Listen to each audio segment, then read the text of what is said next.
But I think at times, especially men, they may not be as interested or as in tune with these kinds of things. And I have resented that as well. Like, why am I the one reading the book? Why can't you read the book? And that's one of the things that I realized with the love languages as well is, yes, you read it to understand their love language and yours, so you can tell them what yours is and they can treat you better. But you can also learn to treat yourself better, right? So if I already know that words of affirmation is something important to me, and this has been my journey, right? I'm not just going to sit here and expect my husband to tell me nice things. Obviously, I want to communicate that that's important to me. But what can I do for myself that's going to fill that cup for myself? Hello, and welcome to the Stroke It podcast. I'm Alday Townsend, your host. This podcast is for individuals that are wanting to grow personally and professionally. The podcast is going to offer mindset shifts, personal experiences from myself and guest. We're also going to provide some great resources, tools, and direction for navigating life. The goal is to inspire you and encourage you to take ownership of your life and begin living it completely fully today. Let's get to stroking it. Hello and welcome. Alday Townsend here, your host. I am here with Marta. Marta and I recently met. We're both part of Gary Barnes International, which is a fantastic group of movers and shakers and individuals transforming lives. Marta not only is an author, she has her own podcast, she coaches women, she is known as the empowered woman. I'm really excited for her to share her wisdom, inspire us, and teach us a few things. Marta, thank you so much for joining my podcast. I'm so grateful to have you. Yes, I'm so grateful to be here. Thanks for having me. Yes. And we both share a passion and love for music as well. You are a singer-songwriter, getting your music out there. I'm so proud. I love watching your journey. So before we get started with the nitty-gritty of it all, I really want our listeners to really get to know you. So if you could tell us what season of life you're in, where you live, and all that good stuff for us. Yeah, so I'm originally from Brazil, but I live in Denver, Colorado. It's been 10 years on and off, because I did have spent a season in Brazil as well after getting married to my American husband. But the season of life that I am in right now has everything to do with music, actually. So I'm glad that you brought that up, because last year, so it's been about 8 months, I decided to launch my music career, and I released my very first single, and I have 2 singles out already, my very first music video. But what I have been doing for the last 7 years is coaching. I have my own coaching business that I do mostly online, helping women empower themselves and put themselves out there and become visible. So I call myself a visibility strategist. And I work alongside women entrepreneurs mainly in helping them get the word out and stop being the best kept secret, because you can't sell a secret. So really helping them learn how to talk about their offers, not feel like they're being salesy, but just really feeling confident about their value and, believing that they have something worth sharing, and then putting it out there and making sure people know about it and are interested in investing in it. So this is what I've been doing, and the music has been a part of it as well. With the message that I share in my songs is a message of empowerment, of self-trust, self-belief, and self-empowerment. And it goes really hand in hand with the work of empowerment and visibility that I do. I love it. As you're talking about the women that you're coaching, I'm thinking, yes, that's me. I'm so confident in my music compound world. Like, put me on video and I can tell you the mission, I can tell you the impact, and I can be so confident, and I can just talk for hours and feel great on camera, and I can be so animated. But then talking about like the stroke it concept and, the coaching and the things that I'm trying to do in the future, I'm definitely more soft-spoken. I'm a little bit shy. And, it's really like believing in myself and knowing that I am an authority figure when it comes to this, overcoming the marriage challenges and dealing with an affair and the discovery and everything that I've learned through that. So, I think there's a lot of women that can relate to it. We have a story to share, but we're kind of scared to share it. Why is that? Oh my gosh, for so many reasons. And it's interesting because adding the music to what I'm doing, I'm reliving sort of the feelings that I experienced in the beginning of my coaching business. Because I've been doing it for so long now. It's like, come on, people, get it over with. Just talk about it, And then I add the music and it's like, oh, this is how my clients feel, because it's new. and you're not wanting to be criticized. So you're asking me why. Well, we don't like being rejected, for one. We don't like being criticized. We create stories in our heads of what our friends will think, what our family is going to think, especially. And we worry too much. We worry too much, really. And my best advice, and this is how I've been doing my coaching business, so I need to coach myself, especially through the music stuff, is if you believe you have something valuable, then it needs to go out, because you have to be the first person that believes in it. Because if you don't, friend, no one else will. It has to start with you. And really opening up a business is telling the world, I believe in my message. And we have to remind ourselves of that every single day. So I love that you used the word believe, because with my company, we pick a word every single year and it unites our team. We do a focus wheel around it and we really lean into that word. And last year it was quality. This year it is believe. And it's believing in ourselves. It's believing in our students. It's believing in our mission, believing things are going to work out. And it's really, really interesting. Like when you just start believing, I need to take that own advice and, work on myself as well. But, it requires you to be really vulnerable. And you're right. Like we're all afraid of judgment. And I'm actually more afraid of judgment from my friends and family more than the strangers. isn't that funny? Yeah. So It's that's why crazy that I started a Mhm. whole nother Instagram and like Facebook, so that my family and friends really, they can choose to be part of it. So I think we all deal with it. And I'm really a confident like person. I feel I am successful and there's all these amazing things I value about my success and where I'm at. But there is a part of me that's really scared to like just put myself completely out there. So thank you for encouraging me. I'm sure you're encouraging a lot of the other women that are listening to the podcast and men that are listening to the podcast. So when it comes to visibility, can you give us a couple tips that would be really great for us to lean into and consider when we're trying to get ourselves out there?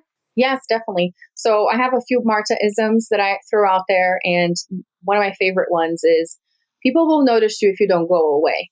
So that's really my philosophy for visibility is people notice. And I say this because I have been watching what people say as I have not gone away the last 7 years. It's funny, like people that I connected with online that I haven't even met in person, at times they will message me, years later, and they'll say, I've been seeing, and it's amazing to watch your journey. Like people that don't comment on my stuff, I have no interpersonal relationship with, but they really notice. And that says so much about your character. It says so much about how determined you are if you keep showing up, especially when it looks like no one cares and that people are potentially criticizing you. So the key to visibility is to keep showing up. That's how you start being visible and you maintain being visible.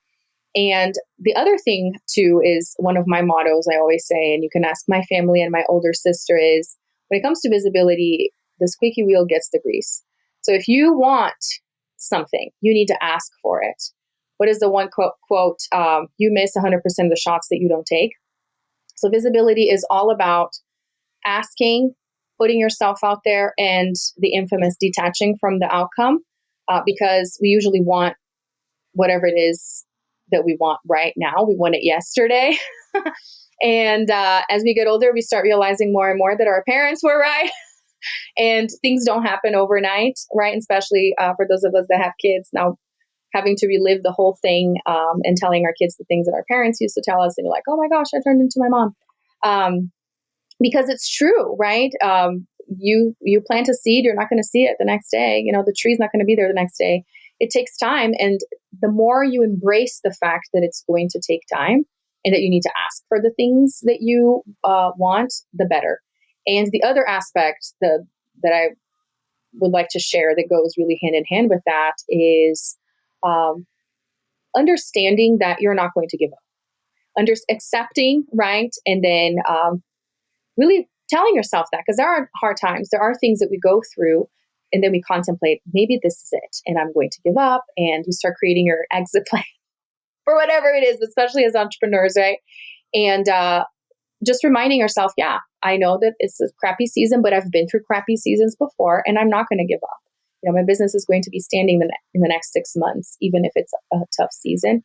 And you would think that this has nothing to do with visibility, but it has everything to do with visibility, because it's that belief that I have something valuable to share. I'm not going to worry that I'm being bothersome to people by opening up my mouth or posting on social media or whatever. It's looking at the opposite, or the other side of things, that there are people that need this. We usually focus on the negative, right? Our brains, there's so many studies that talk about, our brains are wired to look for the problems, to look for the cracks. But then you get to train yourself to do different things. Train yourself to ask for the things that you want. Train yourself not to give up. Train yourself to keep going even when things are not, happening as planned.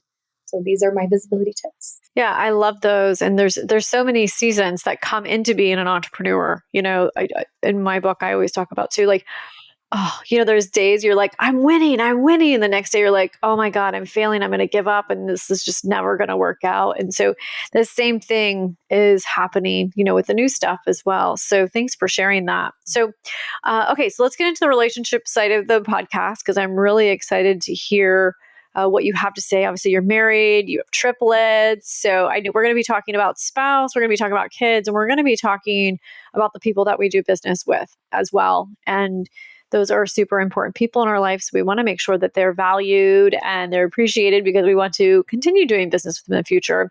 So before we do that, I really want to speak a little bit about the love languages. And I really want to know what your experience has been with the love languages and how you've incorporated those into your life. Yeah, it's so cool that you use this as a framework for the podcast, because I found the love languages early on in my marriage as a newlywed and butting heads and being like, I need something to help this situation. And I read the book by Gary Chapman and pretty quickly figured out that my love language was not the same as my husband. Surprise, surprise. That's why we were struggling there. And I've been using that not only in my relationships, but also in my business. So when we talk about, the people we do business with, it's been really helpful. And I love other frameworks like the Enneagram and other personality assessments. I feel like they're so helpful in us understanding ourselves, and therefore understanding how people are different from us and why sometimes there may be conflicts. So my love language is words of affirmation. From a young age, I can, pinpoint wanting to hear that from family, from teachers, at times even from parents of my friends. It was just something that I really enjoyed. And then understanding that my husband's love language is acts of service made a lot of sense, that in his mind, words of affirmation were not as important. And on the flip side, it's like, I'm doing all the things now. Tell me I'm great, So that was so helpful to me. And now, looking at the work that I do, talking about empowerment and writing songs that are self-affirming, it makes so much sense that this is my love language. It totally does. And as you're talking about the words of affirmation and relating it to the music that you're writing, it is beautiful. And I love your music, by the way. So, and I still have to send you my song. Yes. Oh my gosh. I was going to ask you about this today. I was like, let's get this going, friend. I know. So actually my song I put on my vision board a few years ago, and my goal was to write a song, and we happened to be doing a songwriting course, and I was like, okay, I'll sign up, just thinking I was going to write the song, no idea that I was going to actually perform it. And the students and the teachers were like, no. Remember, we're a performance-based music school. That's what you keep telling us. And if the owner doesn't perform, that's not going to encourage anybody to perform. And I was like, oh my gosh. And I've never had taken a vocal lesson in my life. So anyways, it was, once again, I had to be super, super vulnerable and put myself out there.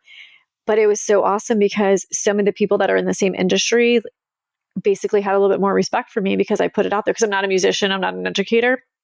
So it kind of gave them something to talk about other than me not being a musician or an educator running a music school. So anyways, cool. Well, thank you for sharing that. I know the love languages was a huge impact on our marriage. And I think that has to do really well too with the workplace. There's actually one for the workplace. So I've been able to identify the love languages of our staff members, which makes a huge difference too. So, all right, since you talked about the love languages and your husband, let's break down like how the marriage works and, what you do to validate him, make sure that he feels loved, all those acts of services, and give some really great examples for our listeners whose spouse may have the same love languages as acts of service. Yes, definitely. So, quick background. Besides the love languages being different, we have completely different backgrounds because he's American and I was born in Brazil. So right there, such difference in upbringing and worldview. I'm very grateful that he got to live in Brazil for 3 years after we'd been married for about 3 years, and he got to learn Portuguese. And most importantly, he got to see where I come from and understand why I do certain things, certain, behaviors or just patterns, and being like, oh, it's not just you. It's the whole country that does these things. Okay, I get it. So that was really, really helpful for sure. And the fact that we dated long distance for so long. Like I did not have like let's go to the movies, and then we go back to our house because I'm living with my parents and he's living with his parents. I did not experience that at all. We dated long distance. And then when we got married, I moved in with him. That was it. So it was quite the shock, culture shock a little. I knew America had been coming here, but obviously living was a different story.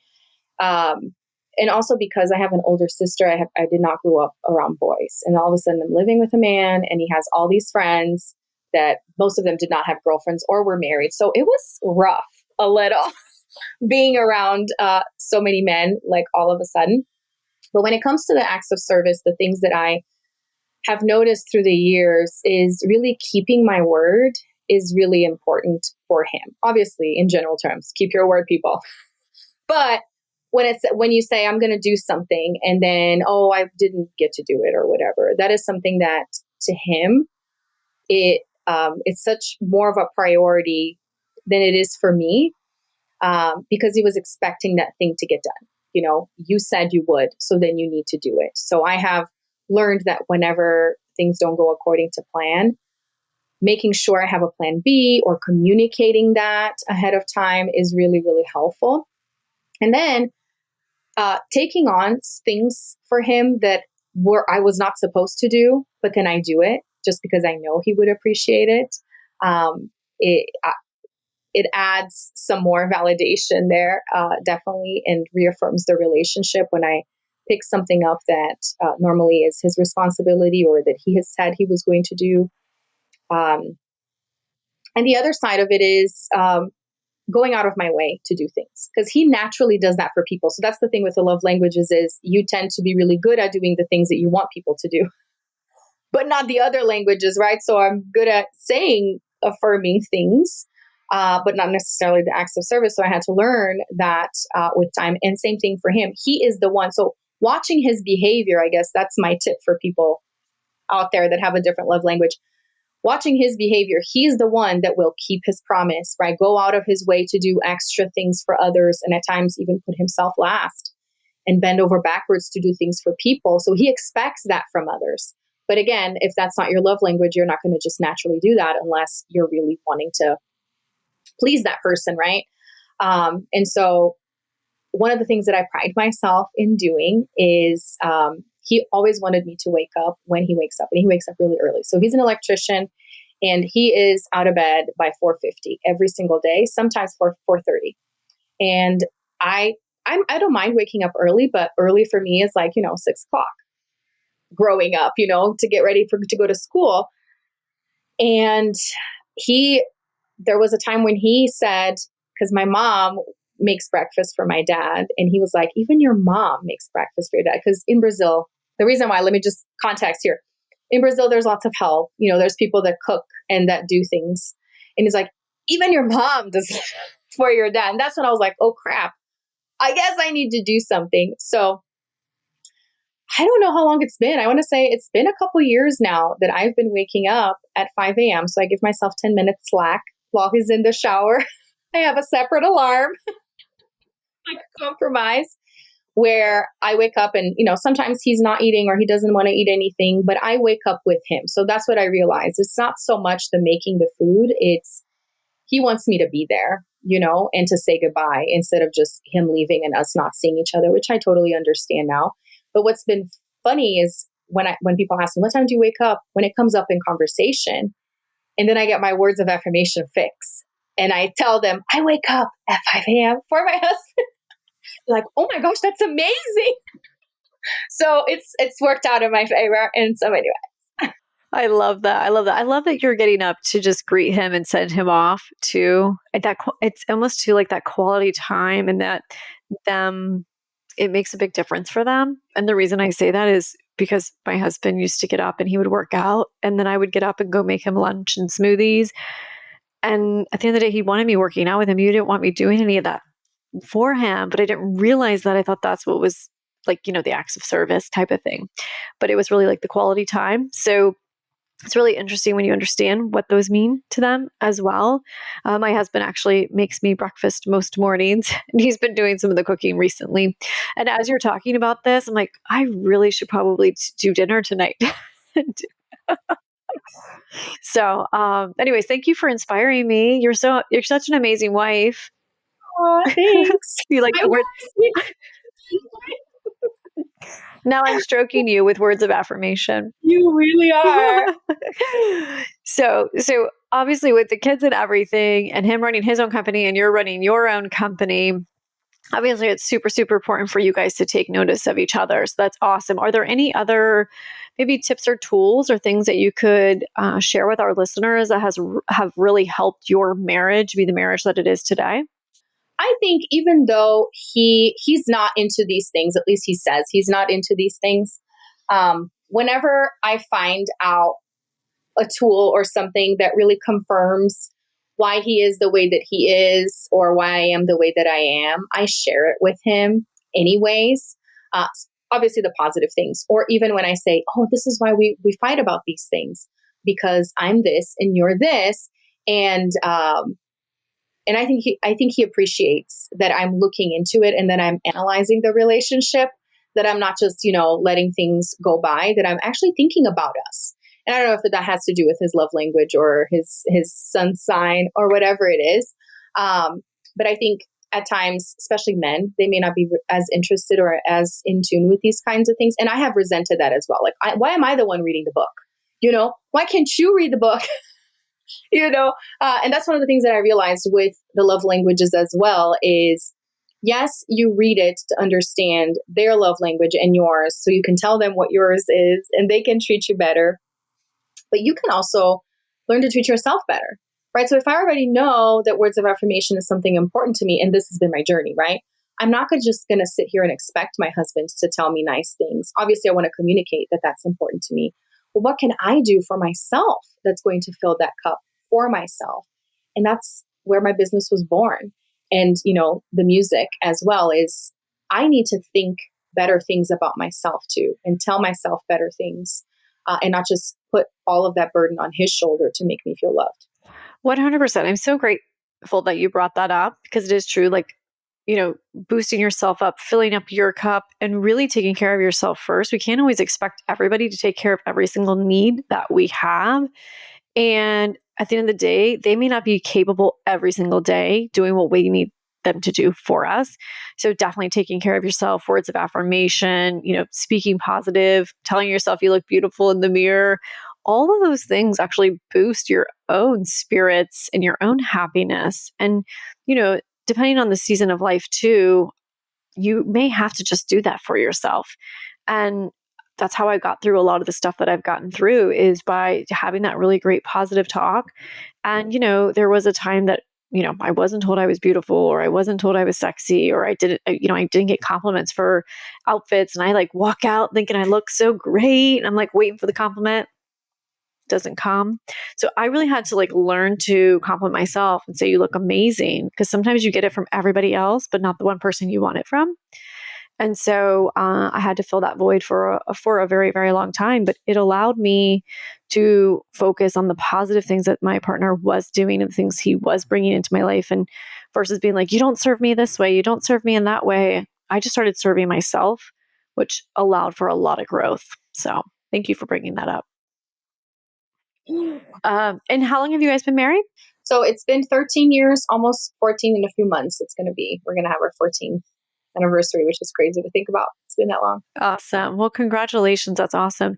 So before we move on to the kids, because I know you have triplets and I know that probably requires a lot of work and managing them and making sure, that they're becoming really, really great humans where they feel, valued and appreciated and loved by you. Is there anything that you want to mention about the marriage or the spouse component before I move in onto that? I guess the other thing for me, and this goes hand in hand with the words of affirmation now that we're having this conversation, because at times when people will ask me, they see all the things that I'm doing and they're like, oh, your husband must be so supportive. Like he must be like your cheerleader sitting in the front row. Like, they say it in other words. And I say, actually, yes, but no. His way of supporting is different than what some people would think and what I have expected. So it goes kind of hand in hand with what you're saying, like, affirm yourself because it may not come in the way you're expecting or from the person you're expecting. And he is such a realist. So that has been something that I have learned through the years.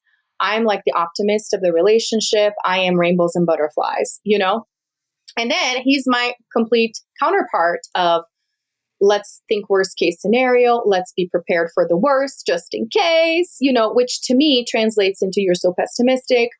What is going on, with you?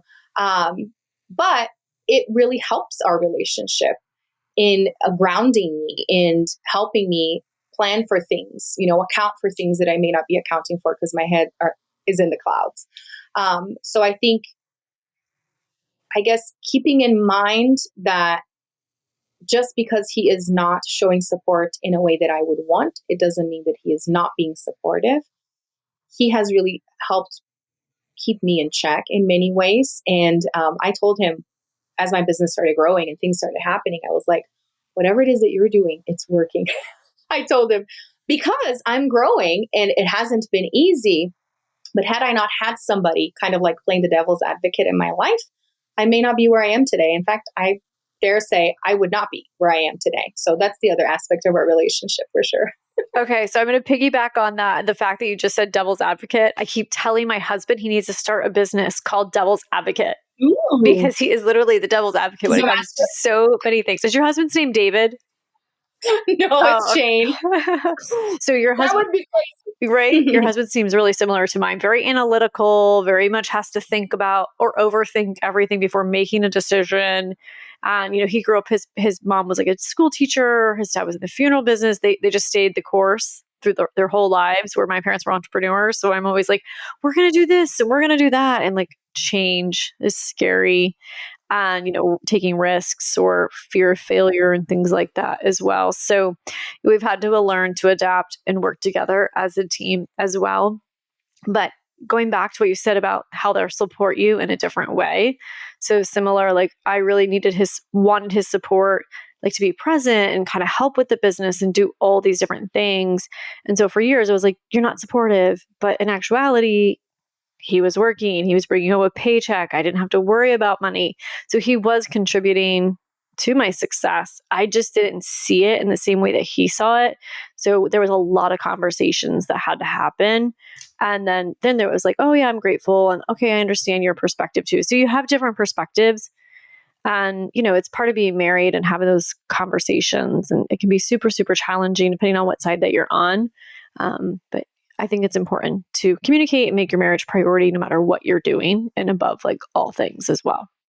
Definitely. Well, and I think too, our personalities, we love a challenge in different ways, but we love a challenge. So it's like at times I will see other people's relationships and I think, oh, I wish he was more romantic or I wish this and that. And then I see other people's relationships. I'm like, oh man, I'm glad that's not my husband because that would definitely rub me the wrong way. So at the end of the day, obviously no one's perfect, but I'm very grateful for how we balance each other out. That's awesome. Very cool. I love this energy and I love how like similar we are and how similar our husbands are as well. So we can like totally relate to each other. So, okay. So let's talk about kids. I don't have children, but God bless all of you that do have children. I don't know how you do it and just God bless you. Like, amazing. I'm also a mistake. So if there's some moms out there and they're listening and they're looking for some inspiration and they're looking for guidance and they're looking for a sense of peace and like someone to tell them that they're doing a good job because maybe their spouse just isn't present or because they're working and things like that, and they're not being told how amazing they are to what advice would you have for parents navigating life today?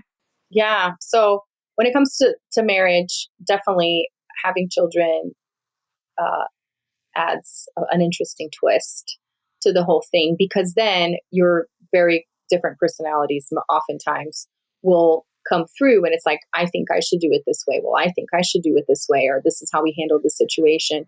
So there's been lots of growth there in our marriage because of having kids and because of the unique situation of triplets. Especially, since I shared that he's more analytical and you were talking about overthinking, so many times he had said, we need to do our best because we don't get a do-over with triplets, right? We're not learning from the first one and then doing better and making different changes with the second one. It's all happening at the same time. And so he already puts a lot of pressure on himself because he doesn't want to fail. He doesn't want to make mistakes. Obviously, I don't want to fail and I don't want to make mistakes, but my approach to life is so different with let's experiment. Let's see what happens, and I'm grateful that we're so different because this gives our kids two different parents, right? Two different styles, and that they can learn from. And I have not always seen it that way because I have thought my way is the best way, but I see the benefits to the way that he raises them and the way that he does things. But it doesn't mean that I want to do it the way that he does it. Like, he can play that role and I will play my role, and it's all going to be good. And when it comes to the kids, a lot of the work that I do, again, in terms of affirmation and all of that, came from the overwhelm that I felt with having triplets and realizing, oh my gosh, I'm going to have to be there for three kids at the same time as they're going through life at the same stages. How in the world am I going to do that? I am only one. And I already felt like a failure before I even started, and which I know is a very common feeling as a mom, the mom guilt and everything. But you can imagine how that was very much exacerbated with there being three of them. How am I going to support them? Because they're different. And the more they grow, the more I see how different they are. And I haven't really pinpointed what their love languages are. But I definitely, in the book, Gary Chapman says, when they're young, they want all of them. They're all of them, right? They want quality time. They want you to hold them. They want you to give them presents. They want all of the things. And they really want me to spend time with them. And that's the hardest thing, is how the heck do you spend individual time with three kids? There's not enough time in the day, and they're constantly pulling me different directions. And I have tried so many different things of like, let's do special time. Knows what I call it. And I'll be with you and only you for about 10 minutes. And then I'll switch to the other child. So pick whatever activity you want me to do with you. And then midway through, somebody starts stealing the other one's time. Like, it's it's an interesting dynamic. But I have been learning, obviously they're 8, so they're still young, but I have been learning what is important for them, what they really like, so that they will feel fulfilled even if it's not that much time. And I'll have to report back on the love languages once they grow a little bit more. But I think ultimately, the more self-aware I have been about my uniqueness and how I handle things, it's been, I don't want to say easier because it's still challenging, but it's helped me. It's helped me look at them from that lens of they're so unique. They're perceiving this in their own unique way. How is it that they're perceiving that? Not being so oblivious about it, but really wanting to become more aware for their sake of how they're perceiving situations, and being more intentional with the things that I do and what I say. Right. And the fact that you're understanding that each one is unique is so beautiful. You're not expecting them to all be the same. You don't want them to all be the same. I mean, every single one is going to have different needs. They're going to have a different personality. They're going to be a combination of both of you. And so I think that is really beautiful, because I think sometimes everyone just expects all their kids to be the same. And my siblings and I, we're not triplets. We're from different stages of our parents' marriage, obviously. but we are so different. And the same approach that my parents did with me would not work with my siblings and things like that. So I think that's kind of challenging too as a parent, is even with the first one, you like try all these things. You're like, hey, that didn't work. That didn't work. Oh, that worked. But that's not going to be the same with the next kid. No, it's not. Yeah, it's always, and that's what they say too about the pregnancies, right? I only had one pregnancy, but it's like, you think you got it all down, and then the second one, you have different symptoms, you go through different things. Like, you can't really predict any of it, and you just learn on the job, learn as you go, and it's an adventure. So when it comes to the words of affirmation and being a mom, where or who is telling you that you are a great mom, that you are doing everything that you can, and that every little bit of love that you're giving is enough? And how do you work with that? And who are those people that are fueling your soul? I have to be really grateful for my sister. I am really grateful for my sister because she's older, but I had the kids before she had hers, and she had singletons. So they're younger, and she had them at separate times. So oftentimes she will tell me, oh my gosh, I can't even imagine how you did this. Or I remember she was the first person that I told after my husband that I had seen triplets in the ultrasound.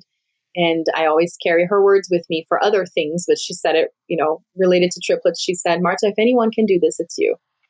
And that's exactly what I needed to hear, which didn't make it any easier. But it was definitely the word of affirmation of, you are so good at taking challenges head on.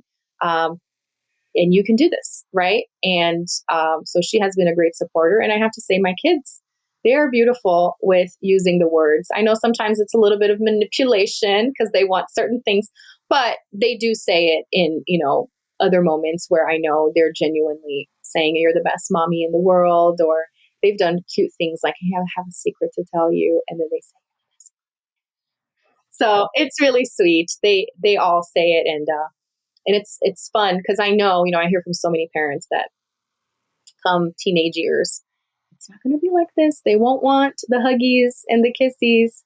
So I need to milk it and enjoy it as much as possible. But they have been doing a great job in affirming me for sure. That's awesome. I'm really happy to hear that. And for the women that are listening, whether you have kids or you don't have kids, moms need to hear that they're doing a great job. They need to hear that they're enough. And just being a parent and showing up for your kid is a big deal. And that requires so much as well. So I for a couple of my mom friends, I'll send them like a postcard like every few months, like, you're doing an amazing job. You're an amazing wife. You're an amazing mother. Like, because so many of them need to hear that.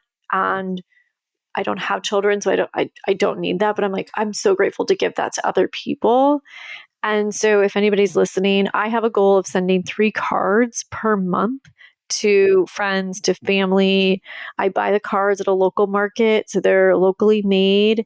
One of my team members actually bought me these postcards, and I think she got them from the dollar store. It's a whole book of postcards, and it's like, high five, you're rocking it, keep doing you. Like, and literally, it's just really simple. Write a little message, throw it in the mail. I say it's really simple, but I don't have children, so I have. I don't want to make it sound like it's that simple. So, anyways, but I do want to say to all the moms out there, and for all the dads too, and we have a lot of stay-home dads. I mean, it's very common now. I mean, I just hired a guy, and his wife is the breadwinner, and basically he's taking care of the kids. So I think it's really, really important, no matter who is taking care of the kids, primarily, they are valued, and everything that they do is acknowledged in some capacity or in some way, especially on a daily basis if you can.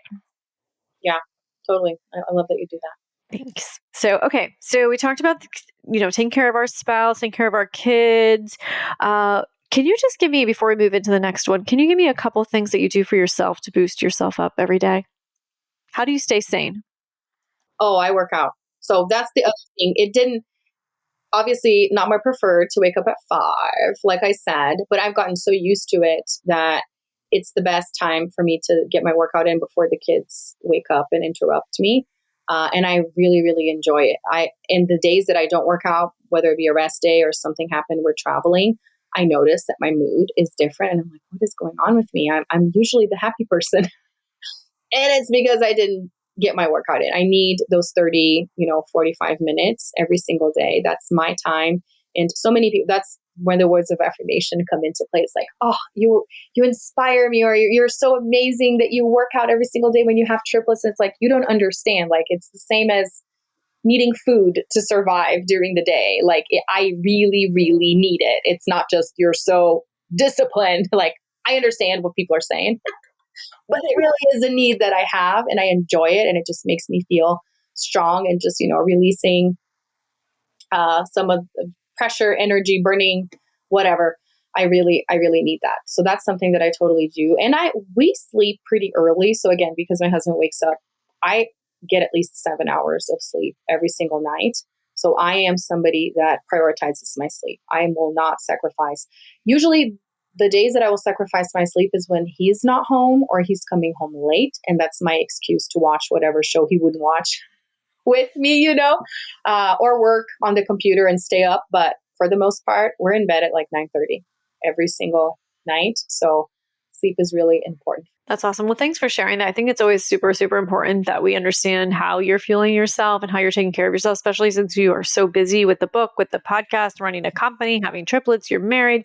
I mean, you're doing a lot of things. So it's individuals that are out there trying to do all those things as well. And they're like, how do they do it? Like, what's the secret sauce? And I mean, obviously taking care of yourself first and foremost is the most important thing so that you can serve all these other people in your life, especially your clients. So let's talk about your clients and the people that you work with and how you serve them, and, how do you show the gratitude and keep them coming back to you month after month? Yes, definitely. It's been such an amazing journey, having so many women that I've worked with in the last 7 years, honestly.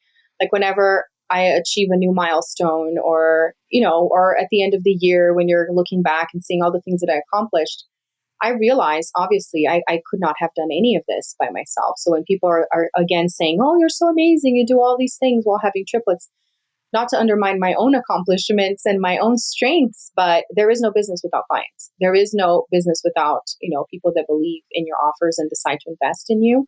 So I'm incredibly grateful for the people that trusted me, even when I didn't really know what I was doing, which every other day I'm trying something new, or launching a different offer. There has to be somebody out there that is as crazy as me to believe in what I'm doing.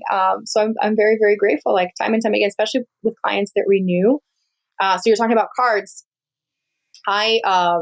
It's been a few years now that I have this membership to a card service. So everything is online. It's a monthly membership, really. And you get to send a certain amount of cards. Is it send out cards? I used to do send out cards, and now I use mailbox. Okay, cool. So those that are tuning in, if you have businesses or you have clients, she's going to tell you about it. Yeah. So I really love it because you can send cards, you can customize the cards. So what I really love doing is using pictures of that person. Usually, their most recent picture on social media or their profile, because we don't develop pictures anymore, hardly these days. So every single time I send a picture to one of my clients, or at times if I just connect with somebody, I'll send them a card. They're not expecting to see themselves, right? So first thing, oftentimes they're like, it scared me. I was like, whoa, who is this person? Because they're not used to seeing themselves. But then it's something they can put on their desk, or put it on their board or whatever it is, to remind themselves of how beautiful they are. And I send that. I don't know how many a month that I send, but I usually send it to people that I first connect with, or to clients when they speak at one of my events, or clients that renew. And what's nice about the service is that you get to send gifts as well. And what's great is that you don't have to go to the mail. So everything is virtual, and you can add gifts for an added cost. So you can send brownies, you can send custom things. So there was a client of mine that was publishing a book. So I made like pens, custom pens printed with the name of her book. So things like that it's a little something. It's not anything crazy expensive, but it's just to let people know that you're thinking about them and that you are grateful for them. And it makes such a difference, especially because we're not used to getting a whole lot of stuff in the mail except for spam. So when you get, like, just the other day, I had somebody that spoke for a couple of my different programs, a friend that I connected with, and I sent her a brownie. And I didn't tell her that I was sending it. And she was like, oh my gosh, that was so sweet. So it really makes a difference. I guess affirming them or acts of service or whatever gifts, right? Giving gifts. So I really like doing that. And with the words of affirmation, recognizing my clients as well publicly, because that's part of the visibility strategy. So that's something that I always do is, can I share this story, right? Can I talk about you? I ask for permission because I know some people are more private than others, but I will shout them out on social media. And they really enjoy that for sure, because that's visibility for them as well. So I do it in a few different ways. Yeah. Well, you're taking the time out of your busy day in life to acknowledge somebody else. And not only does it make them feel good, but when they reach out and say thank you or acknowledge your effort, that makes you feel good.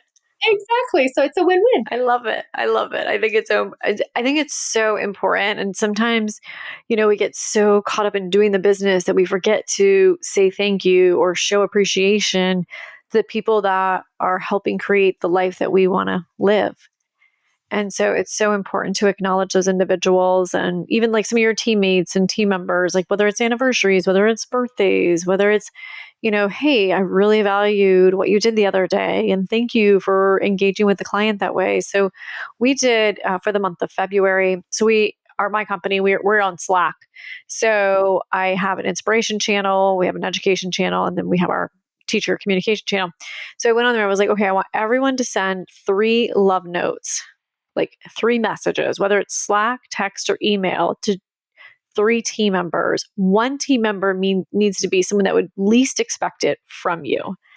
And honestly, people were showing me these messages and they're like, I didn't know that so-and-so recognized the hard work, or I didn't know they valued this about me. And I mean, amazing how much these little notes and these little messages, how much value it like just put through the entire company, and it boosted everyone and it lifted everyone up, and they just felt so appreciated and noticed, and it was just a beautiful thing. So I encourage you to take note and to acknowledge people in your life, because it makes a huge difference.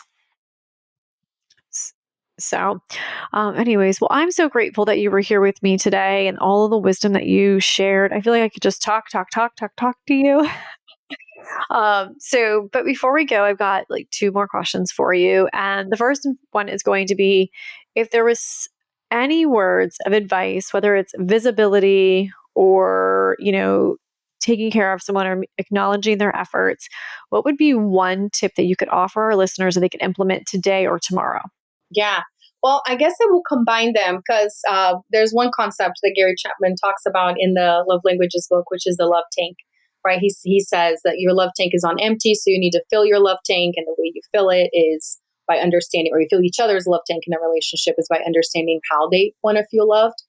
And because that love compounds, right? And the more you show appreciation for somebody in whatever love language, then the better they feel and the more love they feel. And I have to say that the same thing goes for visibility.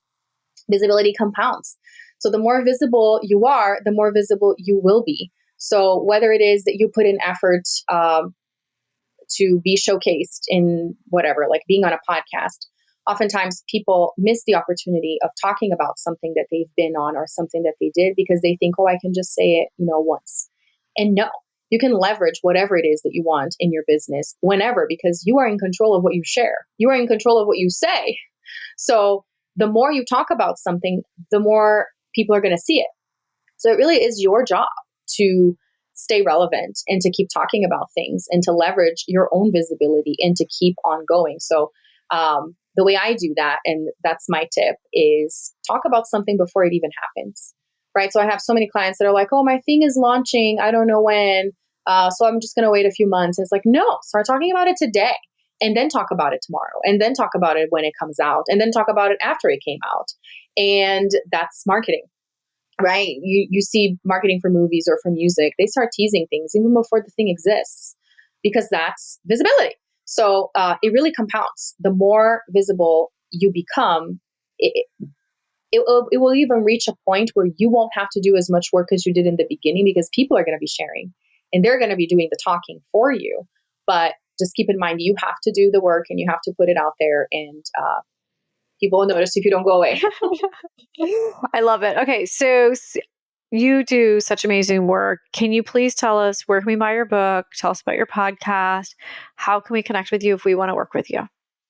Yes. So you can find me on any platform. So I practice what I preach. And if you Google Marta Spirk, you're bound to find me somewhere. LinkedIn, Instagram, Facebook. I have my podcast, The Empowered Woman.